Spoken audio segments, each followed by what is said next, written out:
Hi, hello. Thanks for joining the podcast today. My name is Martha, and I am a certified death doula. I help people through their final transitions with helping support them on their journey. I was speaking in my last podcast about my ayahuasca journey and telling about my wild ride with Mother Ayahuasca. And today I'm going to be speaking about the integration process. So when you have kind of a big spiritual experience like that, integration is so important because it kind of blows your mind, right? And you kind of you get a little crazy on trying to understand what in the world just happened to me and what was all that all about. I will start with the integration at the ayahuasca retreat that I was on because some pretty bizarre things happened with the integration. One of those was that in telling my story to other people that were, there having their own journeys. And after the evening's event on the first night, everybody kind of sits around and tells everybody, has talks and chats with other people. And one of the wild things that happened was I was telling some of the other people, actually these two people that I was talking with had been right next to me on the porch. So I was on the corner of the porch and the girl sitting next to me was a sweet young girl. And she was right next to me on her pallet and the person right next to me on the other side. We kind of all got together and we're talking about our journeys. And interestingly enough, the person that was on my right, they heard part of my journey. And so they heard the wadding up of paper. In my journey, there was a lady sitting at a desk with a big book and she was ripping out pieces of paper and wadding them up and throwing them at me to try to get my attention. And the person on the porch, like in real life, heard all these things happening. And she was like, what was up with the paper wadding? What was going on with the paper wadding? I heard paper wadding and what was that all about? And they heard the alien building the coffin, the hammers and nails and, boards, and they heard the clicky clack language, kind of language that the alien was speaking to me. They heard all that. They couldn't see it. They said they even looked up and turned around, behind them to see like what in the world's going on. They couldn't see anything, but they were hearing what was going on in my journey. All of my journey was, remember, happening on the porch because I wouldn't go to the underworld. And so they were kind of bringing it to me and they brought it on the porch. And this person heard all of that going on in my journey, which I thought was bizarre. And the young girl sitting next to me felt and saw some of the things that were happening in my journey. When the black figure with the fedora was kind of tightrope walking next to my pallet and fell over onto my legs, he kicked her pallet when he fell onto my legs. And she felt that kick. And she said, yeah, I looked up and there wasn't anybody there. But I felt that kick. And I was like, oh my goodness. And then she said later she looked up and she saw the monkeys behind me. She didn't see the monkeys, but she saw all these eyeballs. And she's like, yeah, it kind of looked like a bunch of eyeballs were back behind you. So crazy. Also, two other ladies had very similar experiences to mine. So there was another lady there who was an elder who was a birthing doula, and we had bonded over, I'm a death doula, she's a birthing doula. She brings them out and she brings them in and I take them out. We were kind of, joking around about that. And she also felt the same thing that I had felt with when death came behind me and kind of, it felt like maybe a beetle or skeleton hand or something rattled up my backbone. She had the exact same thing happen to her in her journey. And I thought that was kind of interesting, that death was just kind of stopping by to say hello to both of us doulas there. Just let us know he's in the house. Interesting. And on the second night of my journey, one of the other elder ladies who was there had the exact same experience as we all. They called Grand Rising after everybody kind of woke up from their experience, and we all held hands. And she was kind of emotional, kind of mad, emotional about an experience that I had the exact same experience. There was I don't know, like a demon devil. It kind of looked like Gollum, maybe from Lord of the Rings.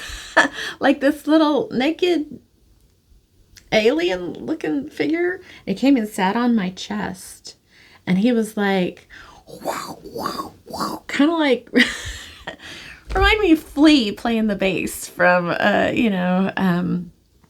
wow, wow. And he looked right at me and he goes, "You're not using this right." And he punched through my heart chakra, punched out my heart, and it felt like he punched all the way through my body, and I felt like I had this big hole, like I got shot by a shotgun or something. And this little creature kind of came up to me and he's like, "You're not using this right." Punched through my heart chakra. And I was like, rude. Go away. And she told the same story. She had also had a creature come up to her and punch out her heart chakra too. Crazy woo-woo, that people were experiencing the same things and hearing and seeing parts of my journey while we were there, literally in real life on the porch. Woo! Crazy, crazy, crazy. So one of the things that the shaman and all the elders told us is that, for days and even weeks after, when you're wide open, just receiving all of, the energy from the universe like that, it kind of opens you up and expands your mind and opens your third eye and your crown chakra, and you kind of get everything kind of coming in. You're wide open. And they were just like, letting you know that you're kind of going to attract people's attention. Even in real life, you're going to attract people's attention because you're kind of beaming the energy of the universe for days and weeks after. And, sure enough, people at the grocery store or at the, gas station or whatever would just start talking to me and randomly. And they were like, just kind of, give yourself a good solid boundary, and, you don't need any stragglers coming there. A lot of people will come to you trying to feed off your energy, basically. Not in a bad way. They won't mean any harm, but they're attracted to you because you're just shining, maybe not visually shining, but your energy, your aura is kind of wide open, expanded when you go through these kind of journeys. They were like, just notice it, and, just kind of like, keep people, a little bit away. You don't want to take on other people's problems and other people's energies. Maybe if people are hurting or, needing help or whatever, they'll be attracted like a moth to a flame. So you kind of need to just be aware and kind of hold yourself close and, make sure that you're not bringing in any kind of negative energies or any kind of, unwanted kind of things. So keep yourself, protected, if you will. So I kind of had that in mind. And, literally you just go home after these kind of journeys, driving home, and like I'm home, and at night, that first night, I was scared. I was like, oh, I don't want those black fedora people to, come and crawl on me again. And, I don't want like the crazy Gollum, creature to come and punch my heart chakra out again. And I was just kind of like, you kind of like feel like all of these beings, you kind of got to feel people like, or it feels like people are walking around you like ghosts and things. I wasn't seeing anything at that time, but I was just nervous and scared. So I slept with the light on. It felt like a little kid, you know, scared of the dark. I just felt unsafe almost, but like also it had been such a almost scary experience. I was kind of mad at God. I went through this big existential crisis of, why did they scare me like that? That was so scary. I went into this whole experience open-hearted, wanting to learn more about life and death, and you're just there to learn. And I was expecting it to be so like loving, and yeah, my expectations were completely different than what happened. I was mad. I was mad at God. I felt like, you know, I've been raised in the Christian tradition, and that Psalms of, yea, though I walk through the valley of the shadow of death, I shall fear no evil. Thy rod and thy staff shall comfort me. And I didn't feel very comforted. I was just kind of stewing on how scary the whole thing had been. And kind of mad, because I was like, I wasn't there to be scared in a haunted house kind of bullshit. I was there to learn the heart, you know, deep lessons and the truths of, you know, love and where we go and all that. And I was just like disappointed, mad, and kind of lost my faith in God, because I was like, where was God? Left me. Shiva walked off on my journey and left me there with the devil to deal with all that shit myself. And I was kind of going through this, you know, I was mad as a hornet. Let me just say that. I was mad at God. And kind of had, you know, it's scary when you are used to praying to God and you're used to, I thought I had faith, and then realizing in my journey that I don't trust God and that I was scared and all of that. And kind of like, it just kind of was blowing my mind, you know, that, that it had been kind of scary, and that, that now I didn't feel like I could pray, to God, because now I didn't trust God, and, was having kind of a really hard time with wrapping my head around all that. And I talked to a friend. I called a friend and was kind of like, it was weird, and I was scared. And she, you know, was like, oh, I've heard people that, you know, regret doing an ayahuasca journey because it does kind of like slam you in the face. And it is kind of scary. And people will regret it. Some people end up in a loony bin and need to like have some help with it afterwards. And I was talking to a friend, and she was like, Martha, you need to call that shaman and talk with them more about your journey, and like work through some of these fears that you're having, because that's, you know, that'll mess you up. You're going to wind up in the loony bin. So I did. I called the shaman. Like, I think it was the second night. First night, I just kind of powered through and didn't sleep. And, I was just kind of like nervous and pet my dog and, you know, trying to calm myself down.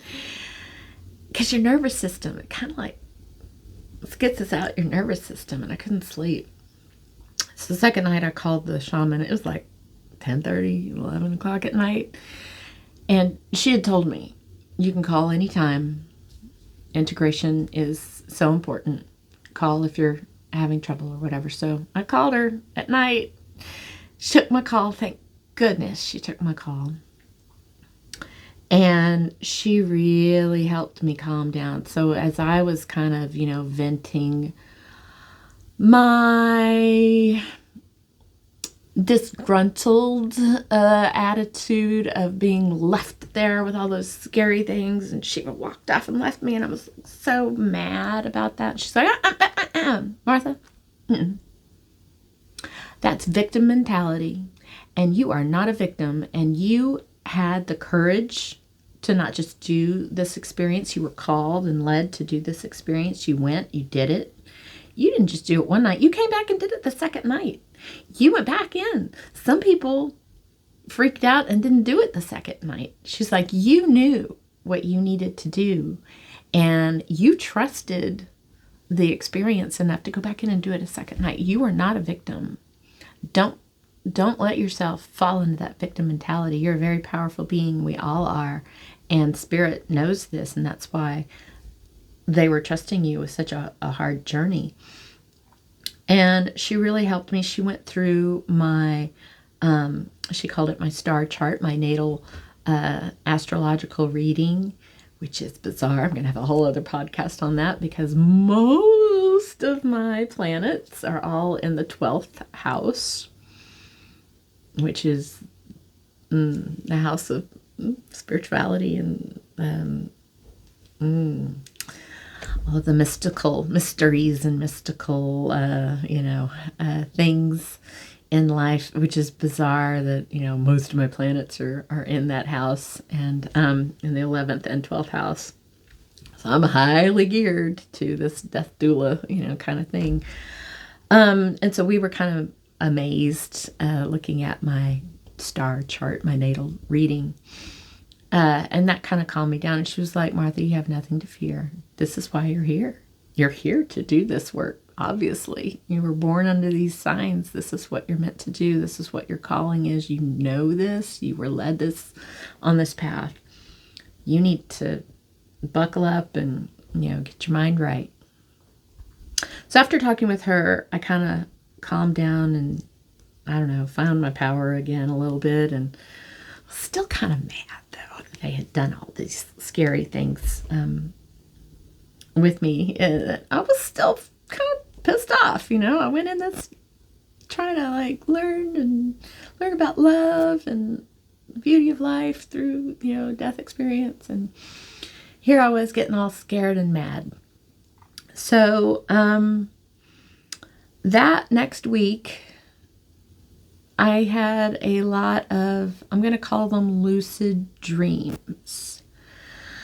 They were dreams that felt very, very real.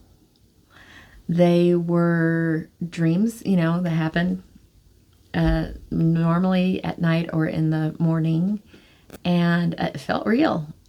It was very similar to my Aya journey, how it felt real. I was really on the porch. These things were really coming to me on my palette on the porch. And that kind of bled over into the next week or so, where I would have these lucid dreams. One lucid dream that I had happened in the morning. And when you have a lucid dream, you don't really know, are you dreaming or are you awake? Who knows? I don't know. But I had I'm going to call it a dream. And it was in the morning, and I felt like I was awake, sitting up in bed. And Jesus came into my room and sat down on my bed. And I could feel him sitting on the bed. He patted my knee. My knee was under my covers, he patted my knee. He's like, you're kind of freaking out, aren't you? And I was like, yeah, I'm just kind of mad at y'all. That was not cool. That was not cool, dude. What the fuck? And Jesus was kind of, just there to kind of try to calm me down, but I was mad as a hornet. I was mad. And I was like, whose idea was this? Who's running the show? That was so unnecessary and so ridiculous and so haunted house crap. Really? Seriously? That's what y'all were going to do to me?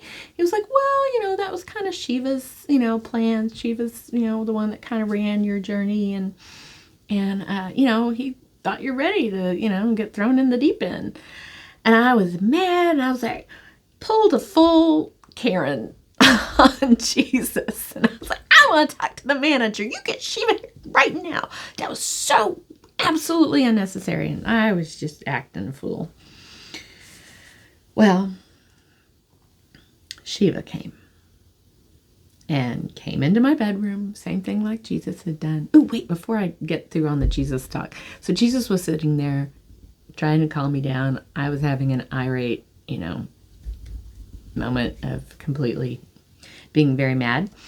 And I had just, it was like the day after I got home, my dog had to be fixed, and I had to take her to get the surgery to get her fixed and to get her spayed.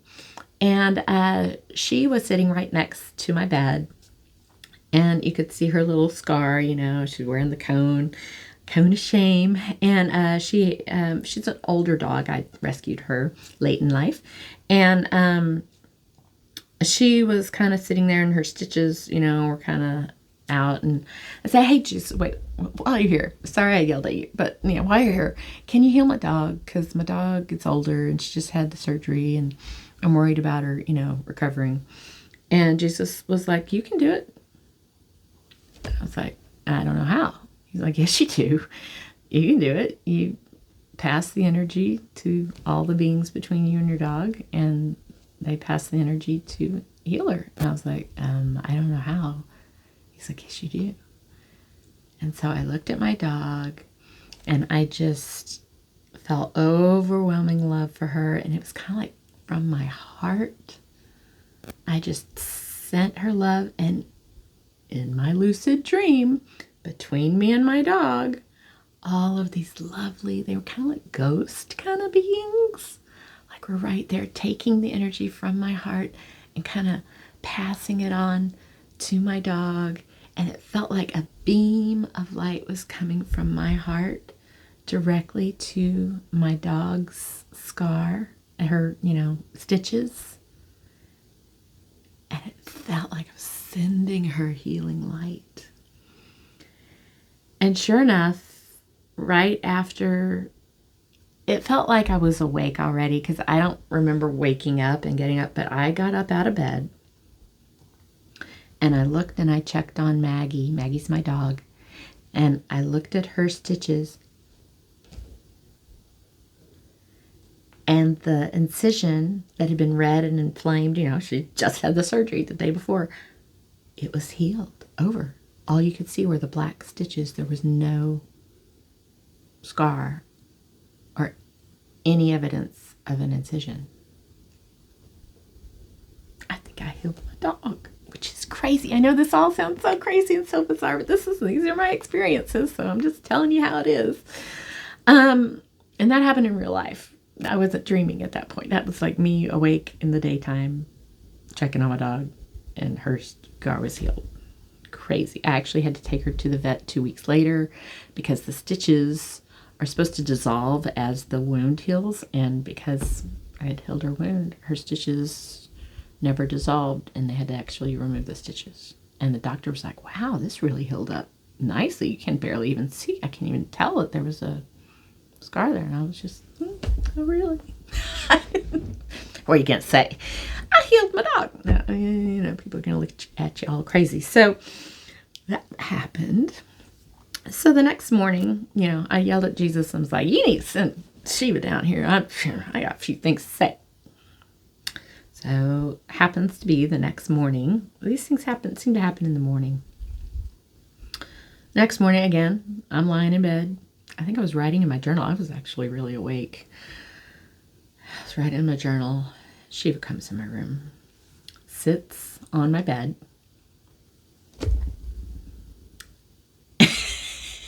and he knows that I'm like having a time.